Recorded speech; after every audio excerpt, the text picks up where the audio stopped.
I'm Governor Gary Johnson. I'm Governor Bill Weld. I'm running for president. I'm running with them.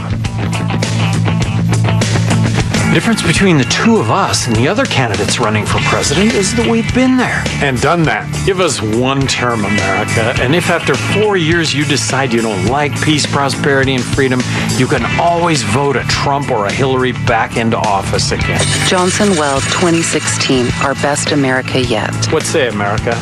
You in? Come on. That was part of a new TV ad for the Libertarian ticket, airing in a handful of states this week. Joining us now, the Libertarian candidate for president, former Republican Governor Gary Johnson of New Mexico. Governor, good to have you with us. Great to be with you.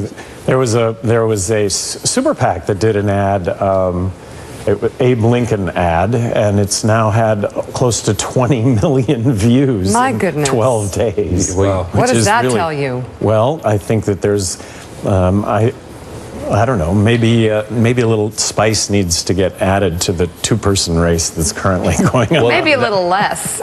Right. I mean, that's a good place to start. For people who don't know a lot about you and haven't had a chance to hear and learn about where you stand on the issues, what is the lane for the Johnson Weld ticket between Donald Trump and Hillary Clinton? What do you bring that's different from those two?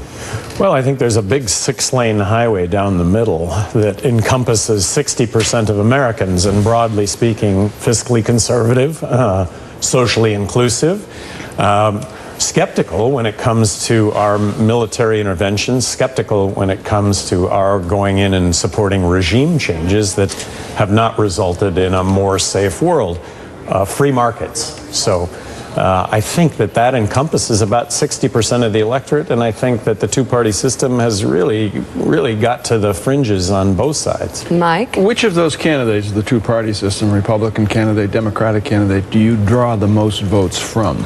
You know, in all of these polls, it's just remarkably 50-50. Amazingly, I think, though, that with the exception of just a few polls, it's more votes from Hillary.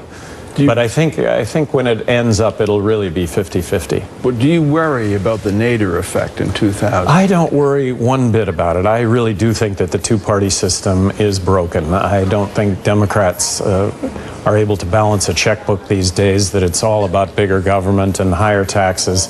And then Republicans with, I think, the social agenda. Look, whatever your social inclinations are, just don't force it on me. And I think the Republican Party has gotten really extreme in that category. What would you do if you were elected about Aleppo? About? Aleppo. And what is Aleppo? You're kidding. No. Aleppo is in Syria. It's the epicenter of the refugee crisis. Okay, got it. Okay. Well, with regard to Syria, I do think that it's a mess. I think that the only way that we deal with Syria is to join hands with Russia to diplomatically bring that at an end. But when we've aligned ourselves with, when we've supported the opposition, the Free Syrian Army is also coupled with the Islamists, and then the fact that we're also supporting the Kurds, and it's just a mess, and that this is the result of regime change that we end up supporting, and inevitably these regime changes have led to a less safe world. So an alliance with Russia is the solution to Syria. Do you think Vladimir Putin and Russia are a good and reliable partner? Well, I think diplomatically that has to be the solution, is joining hands with Russia to bring the civil war to an end. Joe. So Aleppo is the center of a lot of people's concerns across the planet about the terrible humanitarian crisis that's unfolding not only in Syria but especially in Aleppo. You asked, what is Aleppo? Do you really think that foreign policy is so insignificant that somebody running for president of the United States shouldn't even know what Aleppo is, where Aleppo is, why Aleppo is so important? Well, no, I do understand Aleppo, and I understand the crisis that is going on. But when we involve ourselves militarily, when we involve ourselves in these humanitarian issues, we end up with a situation that in most cases is not better, and in many cases ends up being worse.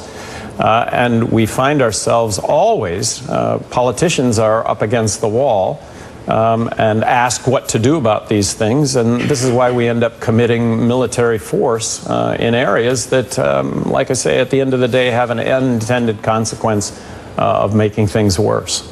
Former Governor Gary Donald Johnson. Trump, I've got one more question. Donald Trump said last night that he wanted to increase the military budget. I know you disagree with that. How much would you propose to Congress the military budget is cut?